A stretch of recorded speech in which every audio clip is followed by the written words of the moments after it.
बुलाना चाहूंगी। सर जी, बहुत बहुत स्वागत है आपका। Come on the screen. बहुत बढ़िया मैडम, बहुत बढ़िया। क्या बात है महिमा कैटवास मैडम, आवाज जा रहा क्या? सर बिल्कुल आ रहा है, बहुत जोरदार, पूरा हिंदुस्तान सुन रहा है आप। चलिए बहुत बढ़िया, थैंक यू थैंक यू।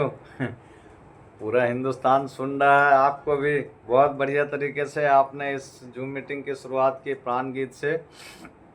और सही बात है कि प्राण गीत में सब कुछ छुपा हुआ है। अगर प्राण गीत को कोई अगर दिल में उतार ले, माइंड में अगर अपलोड कर ले, तो आरसीएम में तो कामयाब होगा ही होगा। प्लस वो क्या है कि मार्केट में भी बहुत सारे जगह पे अपने आप को आगे बढ़ाएगा, अपने नाम को आगे बढ़ाएगा, क्योंकि सोच जो है वो प्राण गीत से ही चेंज होता है। बहुत बढ़िया। हम चाहेंगे एक बार हिंदुस्तान के तमाम साथी जितने भी जूम पे जुड़े हुए हैं, एक बार महिमा कैथवास मैम के इतने बेहतरीन शुरुआत के लिए एक बार जोरदार ताली। बहुत बढ़िया, और बढ़िया करना है मैडम, और बढ़िया करना है। और प्राण गीत जो भी थोड़ा एक आध दो लाइन हृदय में नहीं आया, उसको एकदम अपलोड करना है मेमोरी में भी। बहुत बढ़िया। आज हम लोग आज हम लोग 1 अप्रैल में आ चुके हैं सर। कल बहुत बढ़िया शानदार क्लोजिंग हुआ, बहुत बढ़िया क्लोजिंग हुआ। हमारे हिंदुस्तान के जितने भी आरसीएम परिवार के लोग हैं, जो भी नए पिन अचीव किए हैं, हम तमाम साथियों को दिल से बधाई देते हैं। और अभी अभी महिमा कैथवास मैडम ने बताया कि सर उसके जीवन में 100% उजाला आता है, उसके जीवन में 100% बदलाव आता है, उसके जीवन में 100% कोई ना कोई पिन आता है जो सही तरीके से एक निर्णय के साथ इस सिस्टम में काम करते हैं। तो जो भी साथी नए पिन अचीवर हैं, चाहे वो बिगनर पिन अचीवर हो, बहुत सारा पोस्ट आया है, पूरा रात पोस्ट आते हैं। तो जो भी साथी है, बिगनर अचीवर हो, स्टार्टर हो, ओपनर हो, eagle, runner, winner, star, gold, जो भी साथी हैं, एक बार हम चाहेंगे तमाम साथियों को इस पिन की बधाई हो। और तमाम साथियों के लिए एक बार जोरदार ताली। बहुत बढ़िया सर, आपने जिस तरह से मेहनत किया है, आपका मेहनत रंग लाया है, और मेहनत करने वाले को वाकई फल मिलता है, इसमें कोई शक नहीं है।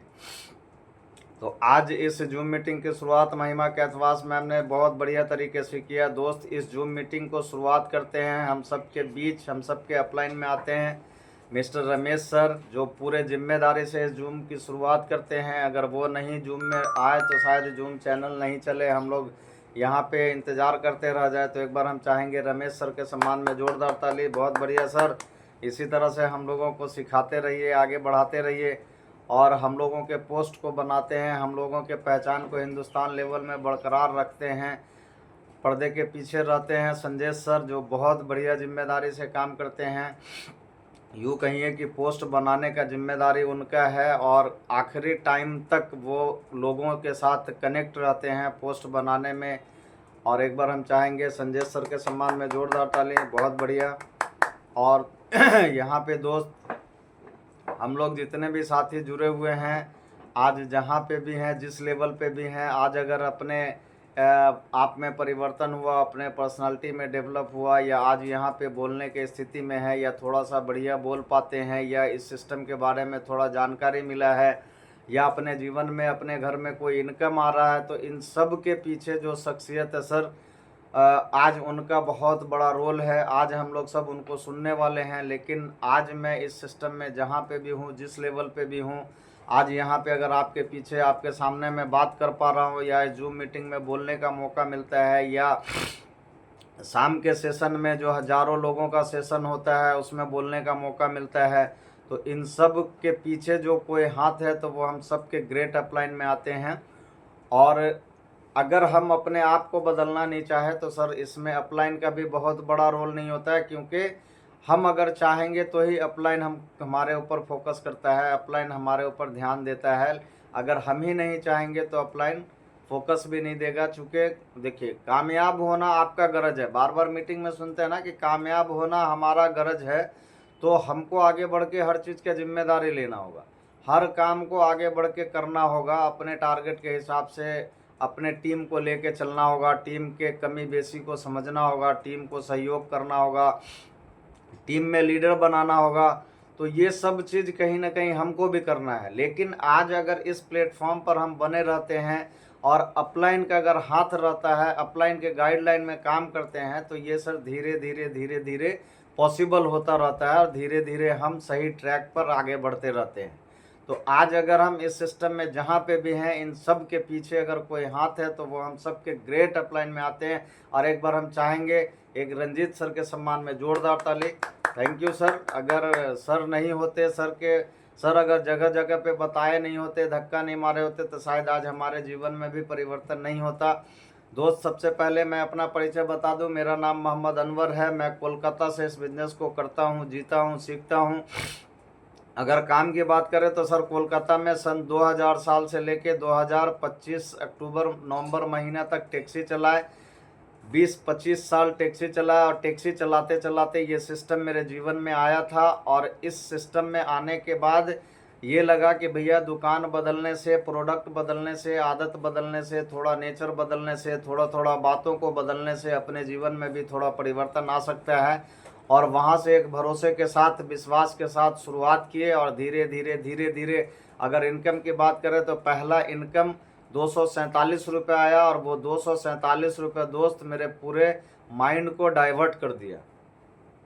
यहाँ पे बताया जाता ना कि भाई अपने 247 रुपये जीवन में बहुत कुछ नहीं कर पाता है। जिस समय मेरा 247 रुपये आया था उस समय दिन भर में हम 10-20 तो शेखर तिरंगा खा के फेंक देते थे। लेकिन जब यहाँ पे आए तो 3-4 महीना सामान यूज करने के बाद 247 रुपये इनकम आया। और वो 247 रुपये मेरे को मोटिवेट किया कि यार अपने अभी तक कुछ किए नहीं है, सिर्फ दुकान बदले हैं, सही तरीके से बोल भी नहीं पाते हैं, सिस्टम क्या है इसकी भी ज़्यादा जानकारी नहीं है। लेकिन अगर सिर्फ दुकान बदलने से, सामान बदलने से ये 247 आ सकता है, तो अगर हम इसमें थोड़ा बहुत कुछ ना कुछ काम करेंगे तो 2000 भी आ सकता है। और इसके बाद मैं सिस्टम को थोड़ा फॉलो किया, थोड़ा जूम मीटिंग में जुड़ना शुरू किए, थोड़ा थोड़ा बोलना शुरू किए। और दोस्त वहाँ से एक निर्णय लिए कि भाई अपने घंटा 2 घंटा टैक्सी चलाते चलाते इस सिस्टम को करना है। और करना क्या है सर, मात्र 3 ही काम तो करना है। खर्चा करना है जो कहीं ना कहीं से कर रहे थे, सिर्फ एक दुकान बदलना है, यहाँ से खर्चा करना है। और दूसरा काम है चर्चा, जो चर्चा भी कहीं ना कहीं हावड़ा सियालदह एयरपोर्ट कहीं भी गाड़ी लगाते थे, स्टैंड में कहीं ना कहीं चर्चा करते ही थे। लेकिन वो चर्चा किसी काम का नहीं था, बेकार बकवास चर्चा था। और उसी के जगह पे अपने इस सिस्टम का चर्चा करना है, जो भी मिल गया उसके साथ इस सिस्टम का चर्चा करना है, इसके प्रोडक्ट के चर्चा करना है, इसके प्रोडक्ट के बारे में बताना है। और तीसरा काम है सर कि कहीं ना कहीं एक टारगेट लेके काम करना है। शुरुआती दौर में किसी से कोई नहीं जुड़ता है, शुरुआती दौर में सबको मार्केट में झेलना पड़ता है। क्यों? क्योंकि हमारा नॉलेज कमज़ोर होता है, हम इस सिस्टम के बारे में ज़्यादा जानकारी नहीं रख पाते हैं, प्रोडक्ट का ज़्यादा अनुभव नहीं होता है, जिसके कारण मार्केट में अपने लोग सुनता नहीं है। लेकिन धीरे धीरे धीरे धीरे जब हम इस सिस्टम में आते हैं, सीखते हैं, लोगों को बताते हैं, तो लोग धीरे धीरे हमारे साथ चलना शुरू करते हैं। तो तीसरा काम है सर एक टारगेट लेना। और शुरुआती दौर में जब लोग नहीं सुनते थे तो मैं भी एक ही टारगेट लिया था कि भैया दुनिया करे नहीं करे, दुनिया सुने नहीं सुने, अपने 2-3 ठो काम करना है। और सबसे पहला काम करना है कि 100% यूजर बनना है।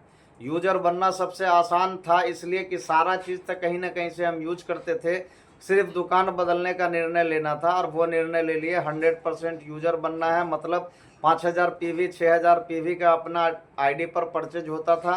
दूसरा निर्णय लेना था कि महीना में कम से कम 2 लोगों को इस सिस्टम में लाना है, कम से कम 2 लोगों को। हावड़ा सियालदह एयरपोर्ट जहाँ भी दिन भर में 2-4 लोगों के साथ चर्चा करते हैं, लेकिन कम से कम 2 लोगों को किसी भी हालत में इस सिस्टम में, इस नेटवर्क में लाना है। चाहे वो रिक्शा वाला हो, ठेला वाला हो, फुचका वाला हो, चप्पल सीने वाला मोची क्यों ना हो। शुरुआती दौर में अच्छे लोग नहीं सुनते हैं, तो अपना टारगेट था कि कुछ भी हो जाए अपना डायमंड क्लब करना है और कम से कम 2 लोगों को अपने नेटवर्क में लाना है। यहाँ से जर्नी स्टार्ट हुआ दोस्त। और धीरे धीरे धीरे धीरे धीरे धीरे टीम बढ़ते गए, एक दूसरे का सहयोग सपोर्ट करते रहे। और धीरे धीरे आज इस सिस्टम में एज ए रॉयल्टी अचीवर है दोस्त। जिस लेवल पे होना चाहिए उस लेवल पे नहीं है, लेकिन जहाँ पे हैं ये भी कम नहीं है। अभी हमारे 2-3 दिन पहले एक साथी मिले थे दोस्त, उनके साथ जब बात हुआ, वो ऑलरेडी वेस्टेज में अच्छा खासा पैसा डुबाए हुए हैं और नेटवर्क मार्केटिंग से उनको नफरत है। तो रास्ता में वो मिले मेरे से, उनको बताया कि भाई आप RCM बिजनेस में क्यों नहीं आते हैं, आपको दिक्कत क्या है, सामान तो सारा कुछ यूज करते ही हैं। तो यहाँ पे दोस्त क्या बात हुआ, उनको वो एक लाइन में मेरे को ये बोल रहा है कि सर